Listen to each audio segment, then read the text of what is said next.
Torkening and all affiliated shows are not intended for anyone under the age of 18. The following may contain discussions or scenes that have adult situations, graphic violence, nudity, strong sexual content, and graphic language. This show is intended for mature audiences only. Viewer discretion is advised.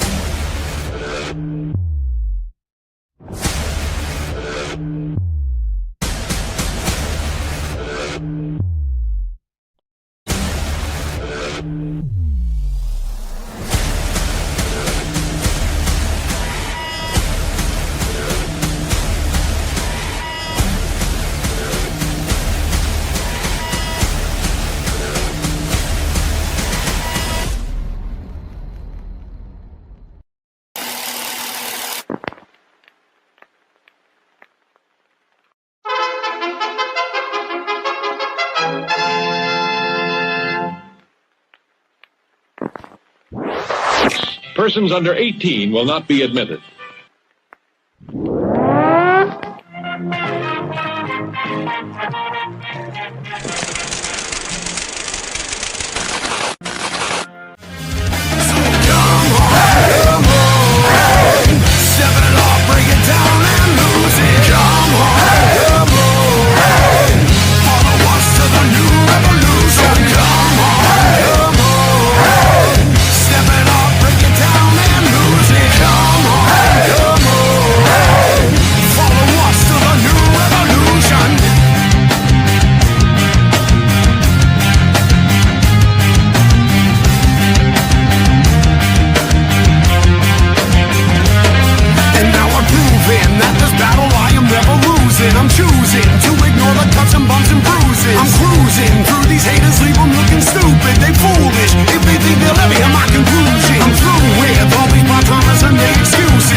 What's happening, everybody? Welcome to another kick-ass episode of Still Toking with. It's July 1st. So I think for the entire month of July, we're just going to celebrate 250 years for America. Like, holy shit. 250 years. A lot of shit has happened in 250 years. I can say that. But we're going to kick off this month with an amazing guest. This gentleman is amazing. I'm going to leave it there because it's not up to me to do that. But I am going to bring in the one and only, the sequence special, the flashy one, Mr. Jeffrey Mark. Hello, cats and kittens. Happy to have you with us. We have an incredible guest. You're going to fall in love with this man because, like, if you want to get something accomplished, I fell in love with his accent. Immediately. Accent, absolutely. Face, absolutely. Bare chest, absolutely. But what this man has accomplished, what he can do with his hands. With his hand. Sorry, I couldn't resist. What he can do, because he's going to be off the show in a second if we don't get to his introduction. What he can do is amazing.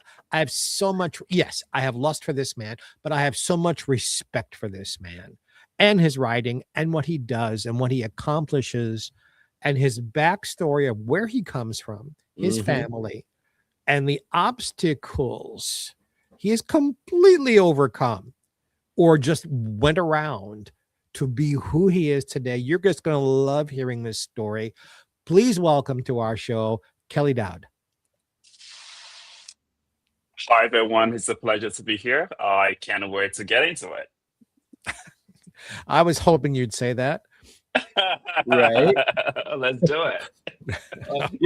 I think it was funny because when I mentioned the hands, I don't think I've ever seen Jeffrey Mark's cheeks get as red as his beard. Look, I am ready to propose marriage to this man. Oh my gosh, help me. I think he's wonderful. Well, I would try my best not to fall into the pit, so I'll just try to keep a straight face if I can possible. Oh wow! Not on this show. Kelly, I promise it will not be an hour of me coming on to you. I promise. No, I believe you. We're going to talk about serious. Harlan would be upset. Yes. And we don't want to be selling our side. We'll try to keep it tight. Harlan, by the way, is my publicist and Kelly's and a dear friend of the show. Yes. He's an amazing gentleman. He is. Indeed, he is. Tell us, real quick here. Tell us a little bit about yourself. Where you're from, type of a thing. Oh, sure. I'll be happy to do that. First of all, ladies and gentlemen, everyone around, I am Kelly Dowd. It's such a pleasure to be with everyone here. I'm Nigerian born, British educated, a designer. I'm a system architect and author. I founded Fighter Design and WTM Media just because I believe the world's biggest challenge, ultimately design challenges. And with you and I, we have to come together to fix this. And that is the premise of why Fighter and WTM exist. And yes, I was born in Nigeria, and here I am today, catapulted to the beautiful United States of America. And we get to do it. And tell them where in Ohio you are. So right now, I am filming from my Ohio studio in Elida, Ohio, which is on the suburbs of Lima.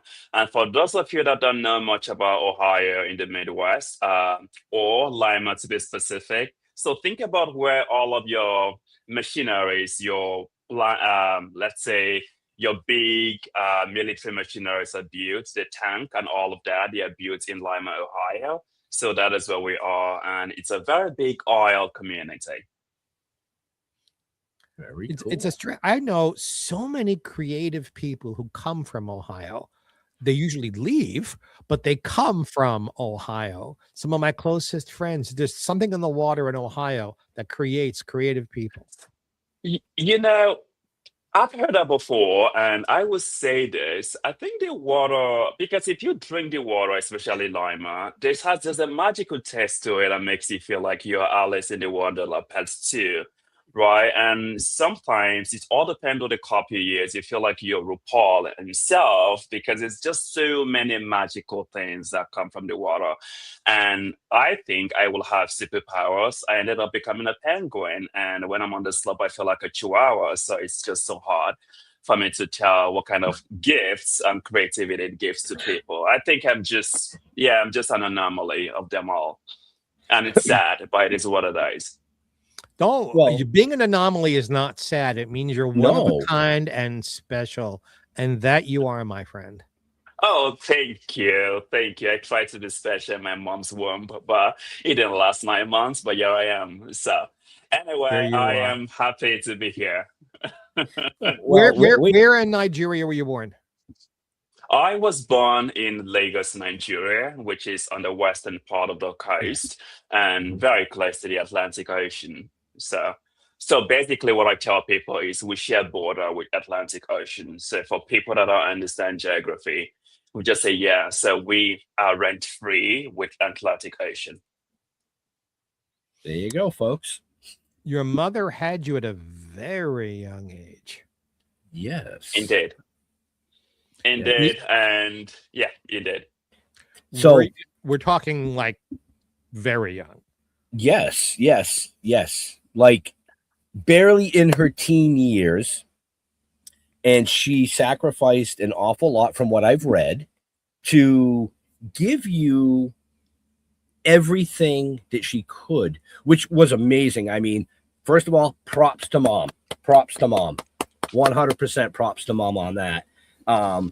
Putting you through private schools, you know, giving you the best education. All the while, you were struggling yourself with these things that, you know, we put little labels on, which was dyslexia, ADHD, OCD, neurodivergent intelligence. What is that? Like, what is that?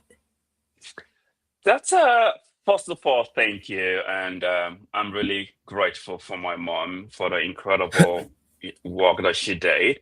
And you know, if I had a magic wand to change everything, the only thing is I will try to make her happier. And because no one envisioned a child at that early age to get into motherhood space, and she did. And the beautiful thing about it is she did not do like many people would do to try as much as possible to, you know, get rid of the pregnancy and all. Because I recall what I learned, her dad, who happens to be a colonel back then in the military, did tell her that if you get rid of that, I'll get rid of you. So anyway, so she ended up not doing anything. And here we are, I am here many moons later, and I'm still kicking. The aspect of neurodivergence that a lot of people don't quite understand about me and many people out there is that we have a different methodology, a different style, a different structure, and a different ability in order to like learn, communicate, and be able to like integrate everything that we see in our environments. And I did recall back in the days, the American Psychological Association did categorize that as a disease, right, a disorder. However, which is something I took to an offense for a large part of my life because I felt there are a lot of people out there that have similar behavioral pattern and characteristics of learning. And because of the standardization of the American Psychology Association, people have been misled, categorically speaking, because people have been made to feel like they don't belong or they have deficiency. And it's not a deficiency at all. It's just you learn and you absorb and you assimilate differently, which is to be celebrated instead of Yes. whiplashed or chastised.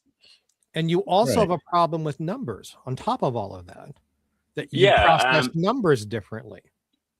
indeed, indeed. And the interesting thing about numbers too is if you have to like go back to the education system here in America or global, a lot of people teach you numbers to be just, you know, arithmetic or mathematics, for example. However, no one teaches you how to solve numbers through storytelling or visual pattern recognition. So for me, I learned at a very young age that, oh, I could solve math equations using visual pattern recognition and storytelling. So one of the things that happens to me, going and I mean, the most fortunate part is attending British private schools, right, preppy schools and all. That's my upbringing. And the beautiful part is I do recall vividly that when I have a math exam or assignment, whatever it is, if I try to use the regular methodology, all of the equations, right, the geometries and all, it doesn't work at all. It doesn't even register. So, but if I tell a story, for example, C plus 2 is equals to 4. And I'm like, well, there was a man met another man, and both men walked around and met two other people.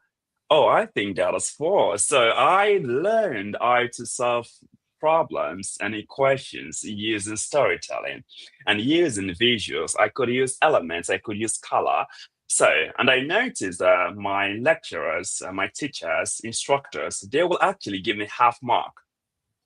So instead of them to like fail me, they don't fail me, they give me half mark. So I don't do what other people do. That's all like all of the steps that you have to get to the point. So instead of that, what I do is just I write the story. All I do, I draw on a piece of paper and I calculate the stick figures that I did, and voila, that's it. I submitted, and the funny part, I get home, I cried. I said, "Oh gosh, I'm gonna fail math. I knew it. I knew I'm gonna fail."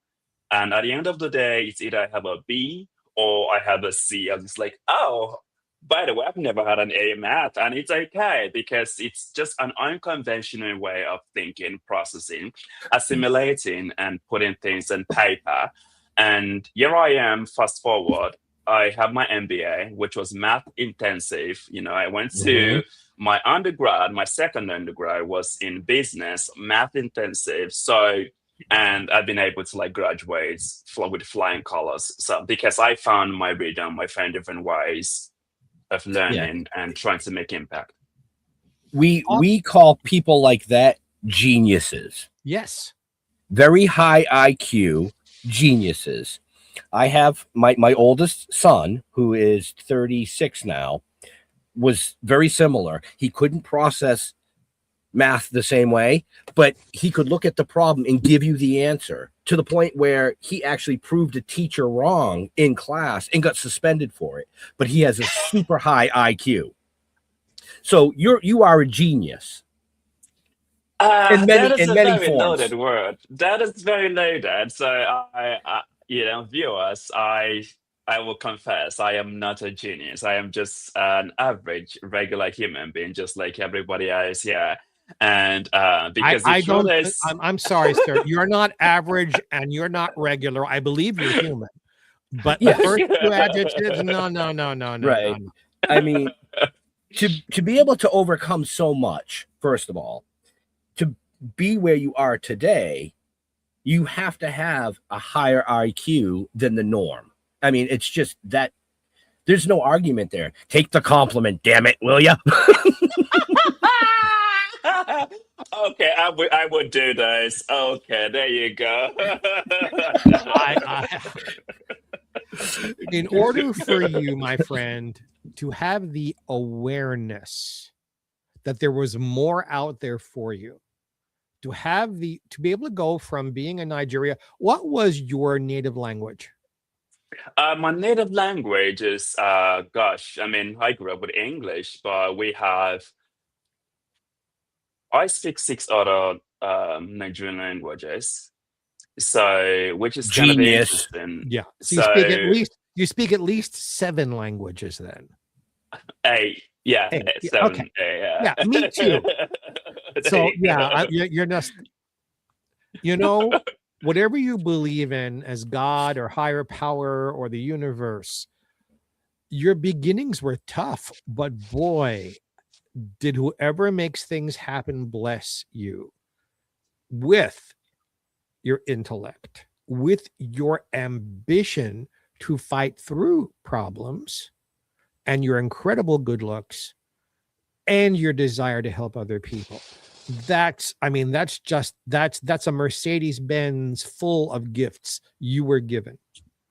That's so kind of you, and I appreciate it. But one thing I tell people is the universe will always give you lemons and all of that. We'll give you lime, we'll give you orange, we'll give you guava, we'll give you apple. But the question is, you have this lemon, you have this guava, or you have this apple or pineapple. What will you do with it?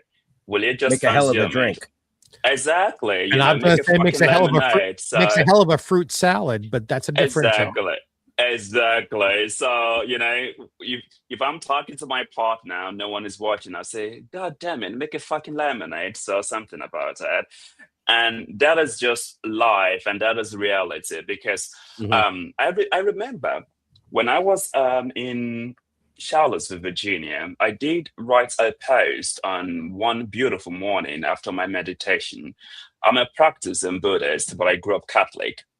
And one interesting part is I wrote this Swift editorial, right, of let me about becoming you, and I talked about self-actualization and things like that. And this gentleman who was actually uh, following me on Grinder. By the way, for those of you out there, if you don't know what Grinder is, it's the guy's platform for meeting wonderful people and all of that stuff. So, and you can use it whatever you want to use it for. So this gentleman, You cleaned that up so beautifully. yes. So thank you. This gentleman Yes. sent me a message on Grinder, and I mean, I was online. I was able to do that. He said, "Oh, FYI, I read your post on Facebook. You shared a snippet, and I will tell you this: you're very wrong. Um, you cannot self-actualize, and Black people cannot self-actualize. And by the way, you don't have any audacity, no effrontery, to talk about self-actualization or becoming you, because you were born with a silver spoon, and there are many people that don't have or are not privy the kind of lifestyle that you had." I laughed. And I recall I cried for a few minutes because I said to myself, okay, I said, Kelly, you have to be pragmatic here on how you respond to this gentleman. You either go with the traditional, label him, call him an asshole, call him whatever it is, or you go to the other side to try to school him. But you have to be mindful that this guy is acclaimed PhD, old and whatever it is, and you are nothing. So I said, okay, what approach should I go? I decided to go with the third approach, which is stop soaping, wipe my tears, reflect, and take my plastic gun and shoot for the hips. So I took my metaphoric plastic gun and shot for the hip immediately. So I went for it. I said, first of all, darling, I really appreciate you reading the post, because that is so thoughtful of you. As someone with PhD, you should have known better. But since you didn't know better, let me just use the due diligence of telling you this. First of all, I was not born with a plastic or golden or silver or even paper or spoon, whatever it is. No, I was born as a reject, okay? And if you want to know what a reject is actually an advanced bastard. So I'm a bastard on its own because my dad is like, no, I'm too young to be a dad. But I'm a reject because his whole family are all Jehovah's Witness, and they said, no, we are not accepting a child out of wedlock. So imagine that being your initial start to this planet. Then it's just me and my mom. We were homeless, me and her, for a while. We slept at our shop and things like that. When rats will beautifully graze our audience like they are doing a fashion parade at night. They will walk on me and things like that. And at the end of the day, I just, I smiled. I remember also like hawking water to sell water so my mom and I can feed. Even when my uncle told my mom that, oh, you can't move in with us, because they bought a house, a 3-bedroom house, and they told her, you can't move in with us at all. You are a girl. You should do what girls do. Sell your body and find a wealthy man, and you let your life be settled. But we'll take your son away from you. Which they did, but I ran almost every night to my mom's shop because I knew the importance of being with her. I didn't want her to be alone. So that is the kind of life that I had as my upbringing. And I had to morph through all of those challenges without blaming anyone, without blaming the world. Because first of all, I did not ask for this. I came into this planet, voila, what will I do? Will I take my life immediately because nothing is a prepare to what I desire? No, I wouldn't do that. So I fought through, and I explained all of this to the gentleman. And I told him, I said, and here's the other point, my darling. Black people can also self-actualize. Slavery did not take self-actualization away at all. People might have identity issues and things like that, but self-actualization and becoming who you are as a person, it depends on you, the individual, and how you are able to navigate life circumstances and take all of those beautiful lessons, and failure that are not even failure because they are all lessons that you should internalize. Take all of them and make yourself better. So the guy for 2 days did not respond. He read all of my messages. So day 3, he came back and said, I am sorry. I am sorry I did what I did. You're right. You're right. I shouldn't judge you. I didn't know anything about you. I just saw a pretty face and I saw well-written profiles. So I felt okay, everything was perfect for you. I said, well, yes, everything is perfect because no complaint, and I appreciate every single moment in my life. And here I am today. I won't change a thing. Well You are said. amazing. Well said. So many people would just curl up into a ball and say, poor me, and I'm a victim. And you've done what I have done. My beginnings also were not good. And it's a choice. Am I going to just take the cards I've been dealt and lay them down? Or am I going to do something? Choice you made. I know, because I made the choice. Very few people stand up and make the choice. So Right. the more you're talking, the more I need to start shopping for wedding rings. You're just this amazing man. So, well, speaking of wedding rings, you have to put a ring on a finger, and a finger Yeah. is on the and a finger is on your hand. That's the best segue I have ever heard in my entire life. Let's jump ahead a little bit to your novel, The Power of Hands. Could you explain a little bit? Because we don't want to give too much away, because folks, in the show notes, up above, down below, depending on where you're watching or listening to us, is Kelly's information. So if you're interested in anything we discussed this evening or the novel, go check the show notes. But we're going to give you a little bit about that. Could you explain a little bit about The Power of Hands, please?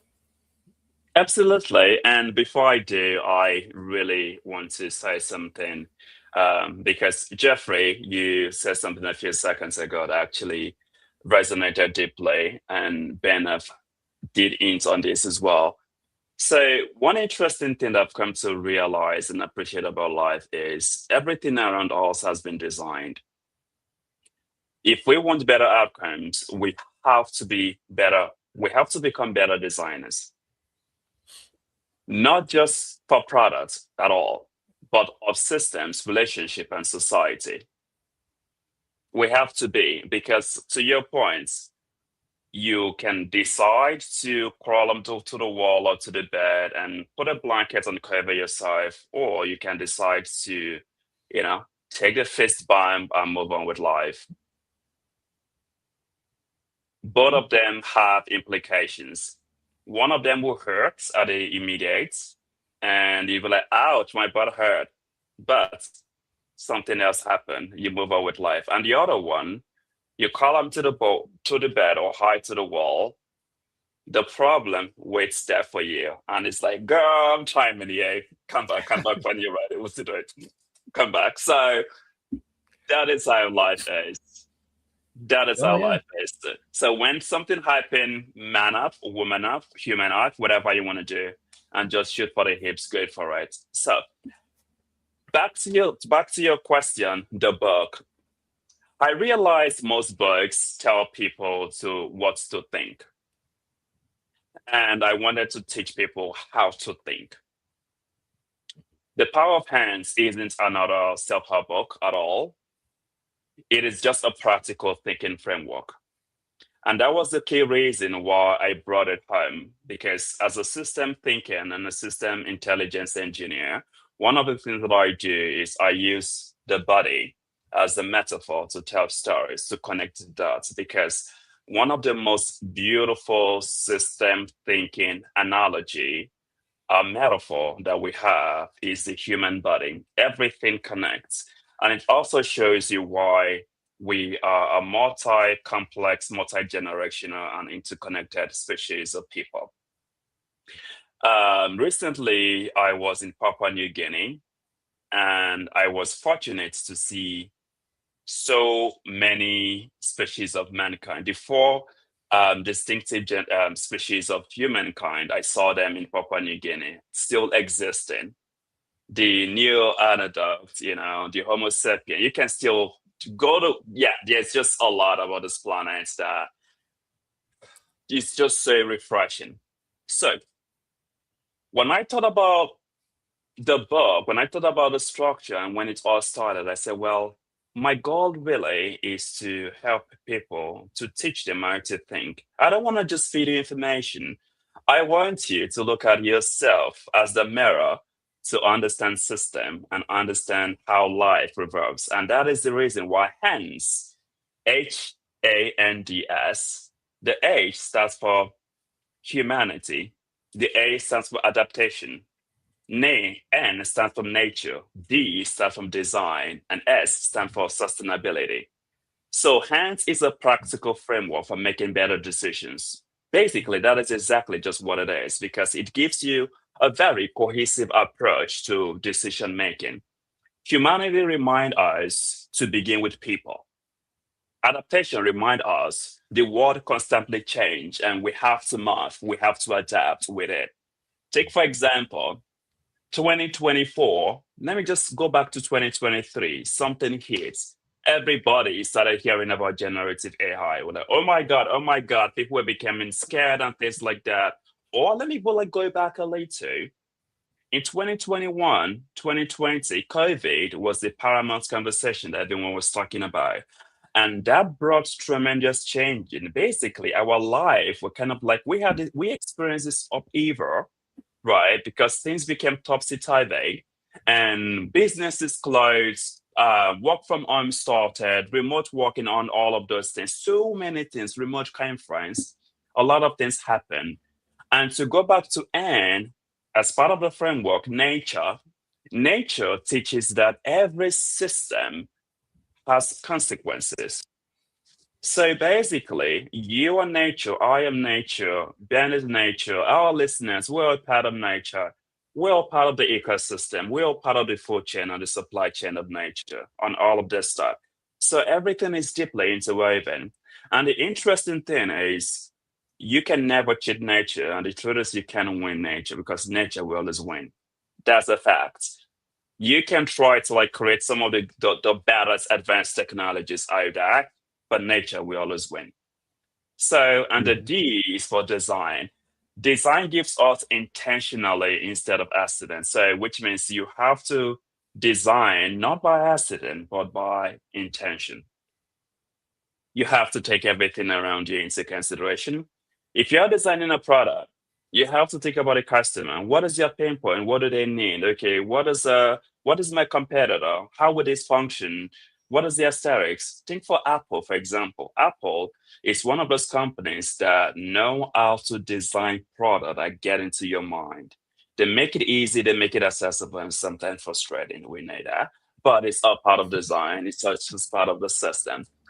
And the last but not the least is the S, which is sustainability. You have to sustain that which sustains you. So sustainability asks whether our decision will make sense years from now. So if I design, for example, this Still Talking, right, this show, if I design this show, will this show still be relevant in the next 5 years, 10 years, 15, 20? What are the parameters out there? And what do I need to do to ensure that, everything stays the way it is and is successful? So that was the key reason why I came up with this whole concept of the hands, because for many years I've been roaming the street. I've been traveling. I'm an avid traveler, and I've been to more than 50 states. No, 50 states. No, that's not true, Kelly. Shut up. I have been. I will say this. So I have been more than 38 states in the United States, and I have been to more than 50 countries globally. I've been to 6 continents. I'm only waiting for Antarctica because this Antarctican penguin better get ready for me. I'm coming for them. They're so tall. So those penguins better watch out. I'm coming so bad. So coming. So that is the only continent I've not been to, Antarctica. That's all. You're amazing. That's You're impressive. just amazing. You mentioned AI. I must tell you, I don't like AI. I don't like it, how it's being used. And I don't like how it's being sold to us. AI, and I'm not making any jokes here, is being shoved down our throats When I watch commercials and see things, they're talking about, oh, you don't have to read anymore. We'll read it for you and give you a summary. You don't have to do this. You don't have to do anything creative. We'll do it for you. And the people in the commercials, oh, right, I've got more time to Become a gerbil. to eat McDonald's. What is it you have more time for now? If you give up your own creativity and your own power, could you please speak to that? So yes, I can, and I'm Yeah, grateful. that wasn't a yes or no question. I really meant, would you please speak to it? Sure. Thanks for gobsmacking me. That was perfect. I love that. So here's what I would tell you, and this is my perspective of AI. And dear listeners, please hear me here. First of all, I'm not here advocating for AI, and neither am I here dissuading you from understanding the technology, because the truth is, it's just a fucking technology, right? But here's the thing. And part of my F word, if it drops some people off the wrong way, it's just sometimes British life gets into you and you swear a lot. Apologies. So that's just like, It's all good. Nobody fucking here's the cares. thank you. So here's the thing. This is a pencil, right? It looks like a pen. Once upon a time, and this is a pen, a pencil. Once upon a time, pencils didn't have this kind of like a clicker, right? Design. Once upon a time, pencils never existed. We had sticks. You have to break a branch from a tree, cut off the leaf, and use it to write on the ground, on sand, to send a message. Then we moved to stone. We started using stone to carve on walls and things like that. I will tell you how all of this connects together. So from stone, we moved to coal, right? We moved to steam engine. We moved to fat ass computers, right? That are so huge that can even fold this room. Before you know, computer became so cogent like this tiny little phone. Paper came about from nowhere. It's actually from tree and all of that. So why all of this? Why am I trying to make sense of this whole connectivity, all of this object? The interesting thing that they all share is they are all advanced technology, but of different eras. This was a different era. This was a different era. The computer was a different era. So AI, artificial intelligence, which has generative AI, which has agentic AI, and so many other types, is just another advanced technology of the 21st century that is being deployed to aid production, productivity, learning, and most importantly, design. So the question is, should I release all of my creativity to these two? Or should I just, walk alongside with these two? Or should I just be on my own bubble and not even touch the two at all? You have three options. Work with it, leave it alone, or let him do the job for you. What a lot of people are doing now is they are allowing the technology to do the job for them without supervision. So basically, they are just handing all of their creativity, all of their knowledge, all of their thinking to this platform and say, you go figure it out for me. After all, the big boys said I should just ask AI, hey, ChatGPT, what can I do today? Should I go to Michaela's house? Should I call John and tell him he's stupid? Oh, hey Siri, what do I look like today? Am I pretty? So what are you using it for? Are you using it to like upskill yourself? Are you using it to be smarter? Or you're using it to be dumber? So that's another question that I ask people. So I always tell people that the best position for you to be is to be in the middle spot. So which is the option B, which is work with it. And And that is the key reason why this the power of hand, designing a sustainable future through integrative collaboration. Basically, I have to work with you. I have to work with Mark. I have to work with Alan. I have to work with everybody to create the soup that is delicious. In order for them to be a beautiful meat to the bone, all of those ingredients is exactly how the creativity found. Because the reality is, let's go to the kitchen because I already started it. So let me finish it. If you are in the kitchen and you want to make soup or whatever it is to eat, do you think just one particular item will suffice? No, you need multiple items, right? You need your pot, you need your water, you need your oil, you need your Maggi, you need your spices, you need everything.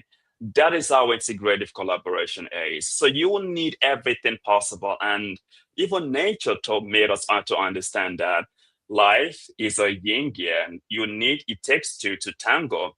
I need my mom or my dad to fuck to have me. Duh. Even though I didn't want it, I didn't tell them to have sex, bring me to this planet. I was in heaven minding my business, things like that, or whatever you want to call it. Maybe it's somewhere in the galaxy, in the universe. Maybe I had pom-poms, I have stilettos or whatever. I know I was doing something of that. Then the both of them did something. Here I am I'm on planet Earth. Integrative collaboration. They did it together, right? Because if it wasn't, this result would have happened. So this result happened. Back to the kitchen, all of the ingredients together. The soup is delicious. So with AI, we all need to work with AI, and AI should make humans more humans, not less human. That is exactly what I always advocate for. So if you're a designer, use AI to balance your creativity. You create it, you come up with a concept, you scope it out, do everything, ask the AI, hey, let's do comparison. You fact check this for me. You're my co-pilot, you're my co-designer. What do you think? And all of that. That is what AI is supposed to do for you. So AI shouldn't tell you what color of underwear you should wear. No. Mm-mm. Use your creativity for that. AI shouldn't tell you, oh, what kind of, style, whatever it is, looks best for you, or lipstick. I mean, AI can do that all the time if you're going to a very serious dinner, whatever it is. So you can use AI for a shitload of things to make it successful. And the most important thing is use AI to get rich. And that is because that's it, because let's look at every technology there's always winners and losers in every technological advancement. If you look at all of the centuries that have happened, there is always winners and losers. The winners are the people that said, ouch, I need to adapt. There is a new technology in town. Oh, there's a new sheriff in town. There's a new neighbor. I need to say hello. I need to, connect. I need to do this. The winners are the people that decide to adapt and learn and try to use a way to integrate it into their daily life or their work life. And the losers are the people that will completely hate it. They won't touch it at all. And also, the losers will be the people that will give all of their creativity to AI, because there's a difference. You can work with it, or you can hand everything to him, or you can leave him alone completely. So it's your choice. I agree with you 100%. My problem with it is not that it exists, not that it doesn't have good applications, but the way it's being sold to us. Let me think for you. Okay, Yeah. this is a dumb example. There's a local commercial. I live in Palm Springs, California. There's a local commercial out here for a furniture company.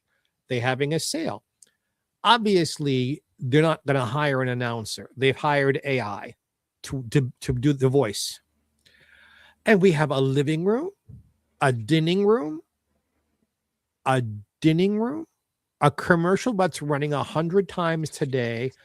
And no one even thought to listen to what the AI announcer said. Dining room instead of dining room. That's a teeny weeny example. I'm sure there are wonderful. I'm in show business. I've been in show business since I'm 15. I'm sure special effects is wonderful things AI can do. But let AI reproduce every actor who ever lived and then never hire another actor again? No. Like It was Kelly said, Yeah, it was like brought Kelly, like he said, it has its pros and cons. It absolutely does, but all technology does. Yes. You know, I mean, like for instance, my straw. Yeah. It works great, but if you tap it too hard, it cracks down the bottom. Now it doesn't work anymore. So there's a balance. Yeah, And there's a check and balance, and here's the thing. You nailed it. Both of you actually nailed it, because one of the biggest problems that we have today is humans relation their talents to AI. Can you hear me? Now I can. Yes. Oh, apologies. So humans are relating their talents to AI, and in a way that they are not doing their due diligence to collaborate with AI. So collaboration requires supervision, and collaboration requires integration. Collaboration requires active listening, and collaboration requires participation. That is the interesting thing about collaboration that a lot of people get wrong. And the most important thing is collaboration requires empathy. That is the core premise of collaboration. It starts with empathy. So when you are using AI, take for example the commercial that you said, they had a missed opportunity, because the creative director, should have gone back and watched all of the videos again, make edits. So the problem is, you can't just automate and give things to AI and just let the AI be the new boss in pants. No, you can't do that. You have to still be the boss in pants and let AI be your assistant. So basically, what you have to do is you have to review the output of the AI, ensure that it is consistent and it is cohesive with your brand. Tweak, change, and utilize. Because if you don't do any of that tweak and change, what will happen is you will just pull out the garbage that the AI would give you. Because one interesting thing about AI is prompting is the key to make AI work well for you. So prompt engineering, I'm sure there are so many schools now that are thinking about teaching prompt engineering, because it is critical. You can't tell AI to give you apple, but you give him an orange prompt. No, it's not going to work like that. So what you give him, garbage in, garbage out. So it's like what you give him, that's what he gives you. So the other interesting part too is, when I was with corporate America, so I spent a formidable time of my corporate America career with KPMG. I was a transformation designer and experience designer with the firm. So I worked with Fortune 500 clients and things like that. One of the things that I noticed when AI was, so hot topic, is they're like, oh, we need to lay people off. We need to cut this job. We need to cut that. And one day I called one of my clients. I said, I'm not going to tell you how to think, but I will tell you something that perhaps would be of use to you. I think, but at the end of the day, the final decision is yours to make, if it is helpful or not. You have those two that you have, hired us to teach you how to use and all of that. But the first thing that came to your mind is cutting people, cutting stuff. May I ask, those people that you try to lay off or to cut, is there a way that you can repurpose their skills? He said, oh, yeah, but I don't know how. I said, well, you have this tool. Teach them prompting. Let your CEO, let your chief strategy officer and all of that, let it all meet together in a room. Analyze your current product offering or your service. Analyze your mission, your vision, and let these two create what is net new in your industry or your field, or new service offering for you. That is the way you make money with this tool. So don't just fire people up. Now let's talk about Hollywood. You don't have to design this tool to replace actors. Have your actors develop more talents in art school and things like that, but teach them how to refine themselves, scripting, and all of that with the tool to make it easy. Don't replace your writers at all. Let your writers use the tool, proofread, look for errors, look for places of enhancement, tie the storyline together so they are not wasting too much medulla oblongata trying to create so many things that they will scratch paper for multiple times and throw away. So that is the way you make the two work for you. You collaborate with it and you check.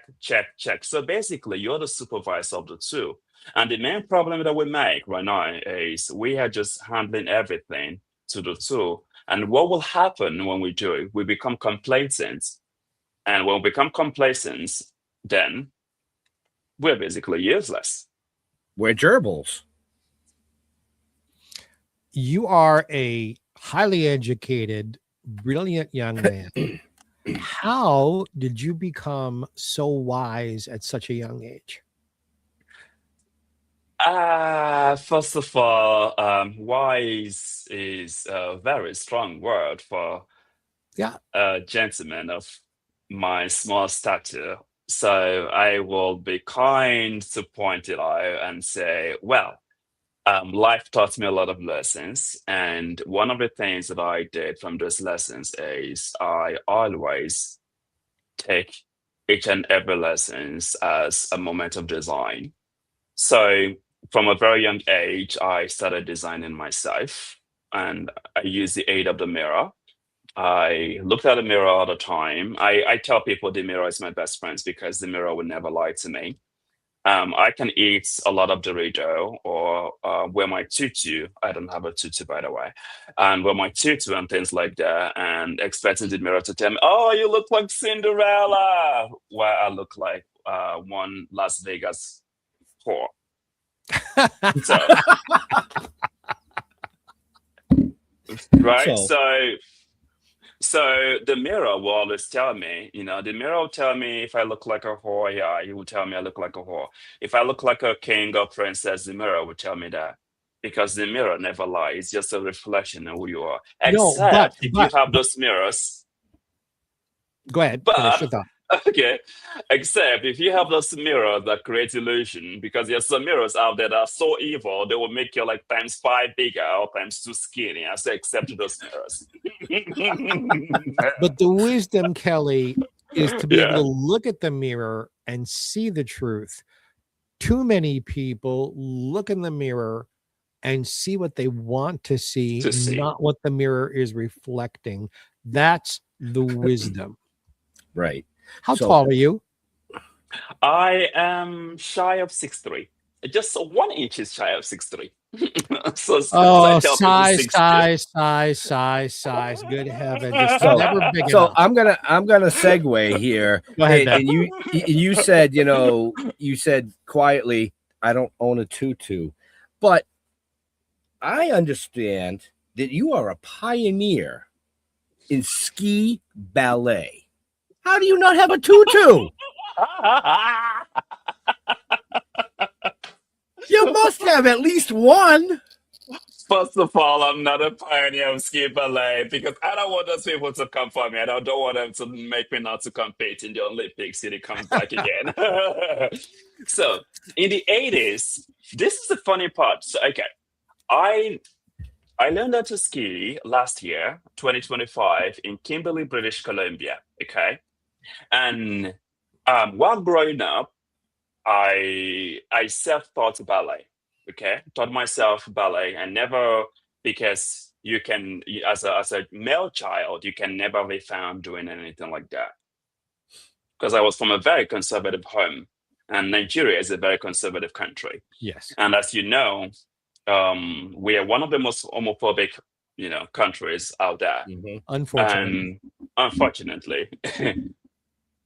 Well, rumor and research has it that there are more bi men than anywhere else in the world. So let's do the math. The more you repress something, the more it happens. Exactly. So to your point, and so I self-learned ballet and all of that stuff. So the jams, I can do everything that I do. Props to all of the professionals. Love you, appreciate you. I wish I can do so many things that I can, but I can't do it at all. However, I'll tell you this. So last year, because of my partner, his name is Steve, by the way, he's a wonderful gentleman.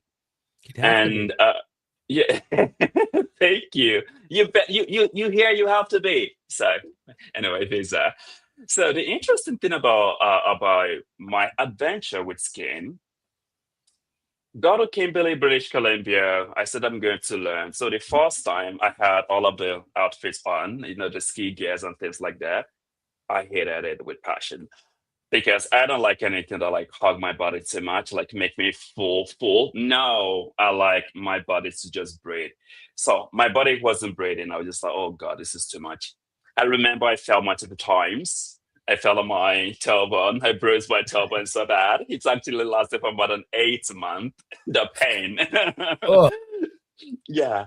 So here was the thing.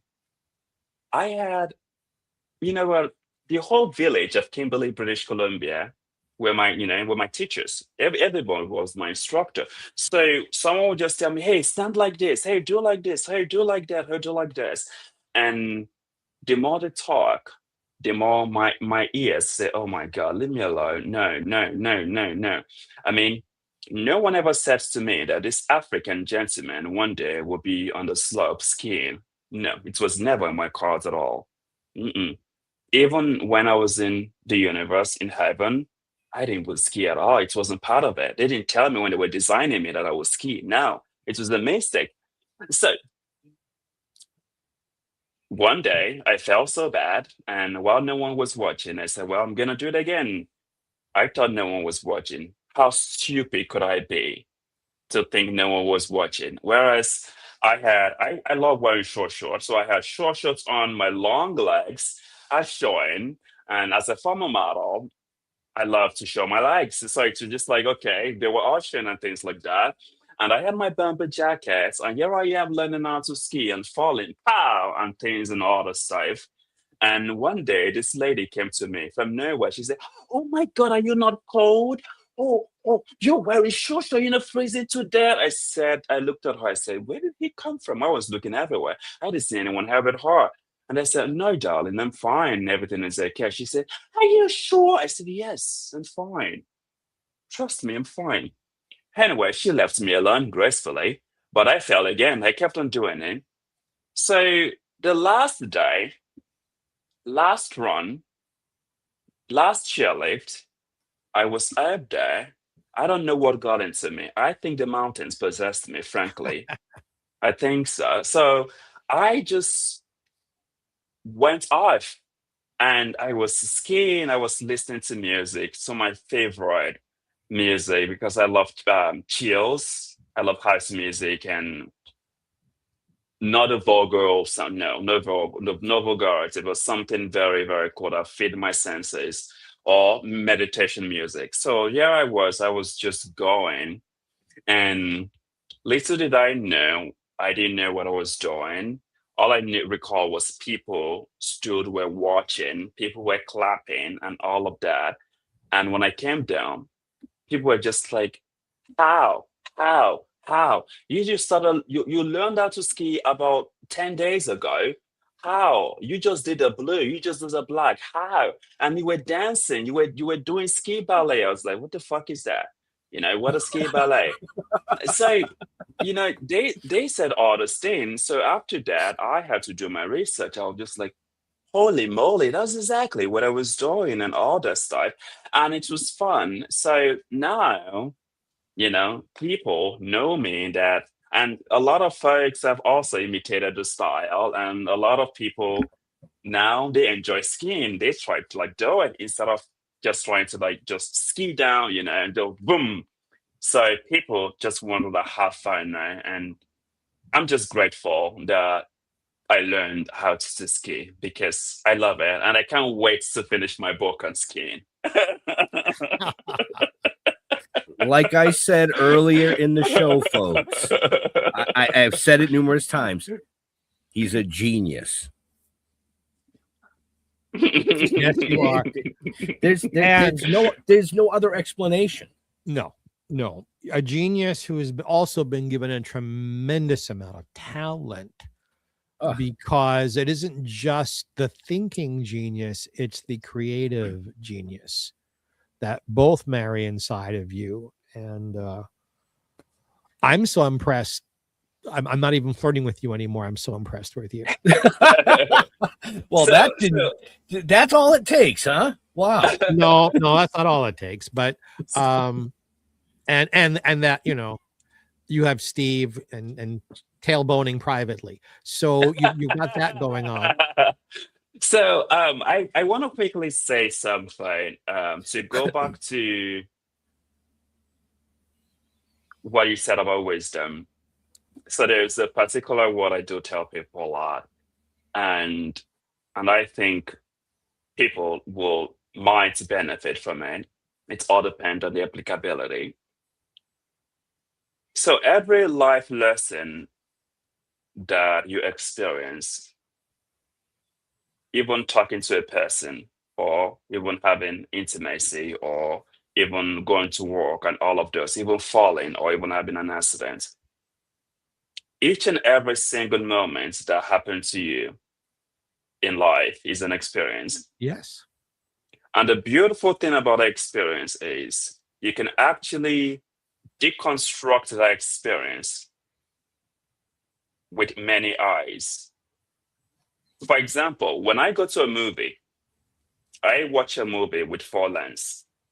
I watch a movie to have fun. I watch a movie to try to get the core message. I watch a movie to see where improvements could have been done, because I'm a natural critic and I do with life. And the last but not the least is I watch a movie to see what I can learn, what I can take away from an innovation perspective. Mm-hmm. That's exactly what I do when I watch a film. Exactly what I do. That's just what I do. Those are the 4 things that I do. And when I analyze experience, I bring the semblance. For example, when I was way younger, in my early, I would say between 11, 12, and things like that, I had this opportunity of always, which I never knew why, I always recount every experience. So basically, I could just have a conversation with you right now. And before you know, after the conversation, I start thinking about it. I was just like, why did I have that conversation? Was it necessary? Did I say anything right? Did I say anything wrong? What did I learn from it? So my brain automatically, regurgitate and start processing everything in rapid fire. I didn't know why. I hated that about myself for a long time, because it happened over and over and over again. But little did I know what is happening to me then at that age is my brain was automatically processing all of those experiences and extracting, the meaning from those experiences and giving me the opportunity to articulate the insights I learned from those experiences. And I tell people, if you want to understand what wisdom is, pay attention to your life, pay attention to your environment, try to make sense of it, try to extract data and insights from that experience of yours. When you extract those insights, because you convert data into insight, because the insight is the information that you learn. And the beautiful part of it is if you can articulate that insight to another person and it improves another person's life, you've done the job. Well, sir, you have absolutely done the job. Would you remind our friends who are watching and listening the name of your book? The Power of Hands. I have it here. This is, I had it upside down. Oh, no, upside down again like this. Yeah, so this is The Power of Hands. So, and again, folks, if you want to know more about Kelly or ordering the book or whatever we've talked about this evening, just check the show notes up above, down below, depending on where you're watching or listening to us. His information is there. And why wouldn't you want to know more? I mean, I've just sat here for over an hour and listened to so many amazing stories, true stories, but amazing true stories, overcoming so many things to be where he is today. I mean,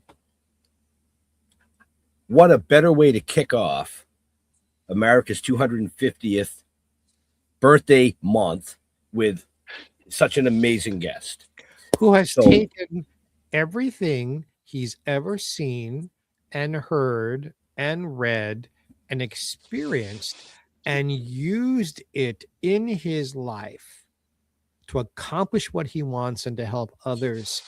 That is supposed to be the American way. I was just going to say, he should be the poster boy for the American dream. I am grateful. I am, because one of the things I always say to people is everywhere you go, there is an opportunity, and there's an opportunity to be a better person, and there's an opportunity to make an impact. So I always advise people, if you have the chance, if you have the will, if you have the fortitude, and if you have the resources, make an impact. There you go. But the thing is, forgive me, everyone can make an impact if they want to. It's exactly. A choice. It's a choice we make. Just like living in gratitude brings more good things, but you have to choose gratitude. You have to choose to be happy. Happy doesn't just fall down from the stars. It's a choice. It doesn't? Oh, shut up, man. And the next thing you're going to tell me is money doesn't grow on trees, right? Oh, money grows on tree. I have one in my backyard and I pluck it when I need. Nice. Can you cut me off a little snippet and send? No. Too easy. 16 punchlines in my head at one time. No. So with that, folks, we are a little over time. We could sit here all night and talk to Kelly because he's such an amazing guest. Who knows? Maybe you'll see him back on one of the New Year's Eve episodes with an update. You never know. I would love that. But Kelly, where do you like interacting with your fans? Like a website or Facebook or Instagram? Do you have a preference? So there are two. So I use Instagram a lot. So on Instagram, you can find me at the Kelly Dowd, TheKellyDowd, the Kelly Dowd. And the same handle you can use to connect with me on X, on LinkedIn as well. So on Facebook. So anywhere else, wherever that is comfortable for you, because I know our seniors love to use Facebook for communication. You can find me there. I'm always happy to communicate with the community because at the end of the day, we're all one. And I love to learn from people as well. So find me on LinkedIn at The Kelly Dowd, and on Instagram, X, The Kelly Dowd, or Threads, The Kelly Dowd. Before you go to me, I want to ask a quick question. I've been admiring it the whole time you've been on camera, sir. You are wearing a significant pin brooch on your jacket. I have a feeling it signifies something. Could you please tell us about that? Oh, of course. So it's a British pin, a British prep school pin, and it's just to the core heart of England, and it was given to me by my mother-in-law. Because she noticed I love pins, and she also noticed that I'm always wearing suits a lot. So it's like I have wraps of suits and all that, because that is just what I love to wear, and it's my overall aesthetics. And so it means the world to me because it came from her. Steve is a very lucky man, but I have a feeling so are you. Go ahead, Ben. And his favorite suit, folks, is his birthday suit. That's true. See, Jeffrey, I mean, it was there. I had to. No. If you hadn't, I would have eventually, but I'm glad you did. So, Mr. Jeffrey Mark, I say that. Same question for you. Jeffrey Mark, as it is spelled under my face here. If you're listening and not watching, GeoffreyMark on Facebook, on Instagram is Jeffrey Mark Showbiz, on LinkedIn. I answer. We also have a GPE page on Facebook. Why do we have one of those? Because we have another show. GPE. Yes. Jeffrey Mark plays Ella. Every week I choose Ella Fitzgerald songs on a theme, and I give you insider information about the shows, the songs, the arrangements, the musicians, and of course, Miss Ella herself. Ben produces that for me, so he's my partner in crime on that. So if you like this show and want a little bit of more of me talking about great music, please tune in for that. That's all I got. Yeah, what he said. So as far as this show, I'm just going to rewind to about the 35-minute mark when we were talking about sustainability. We are in our 7th season. Yes. And the reason we are in our 7th season is because we do adapt with the times. Our guests are never the same. As you saw this week, we had the amazing Kelly Dowd. Next week, we have Cam Clark, who's an amazing voice actor. The week after that is Annie McKnight, who's an amazing actress. And the list just goes on. So we are constantly adapting. If you want to find out more about these shows, just go to stilltoking.com. You can find out everything about the show, the novel, the comic books, everything that myself and our long-lost co-host, Mr. Jeff Holman, are involved in. He's on hiatus for some time. He's enjoying the golden years, as they call it. To all our veterans and first responders, we want to thank you for doing what you do, so people like us can come up here and do what we do. Kelly, hang with us until the show closes out, please. With that being said, folks, we'll see you next week. Stay safe. We're out of here. God bless and have a happy.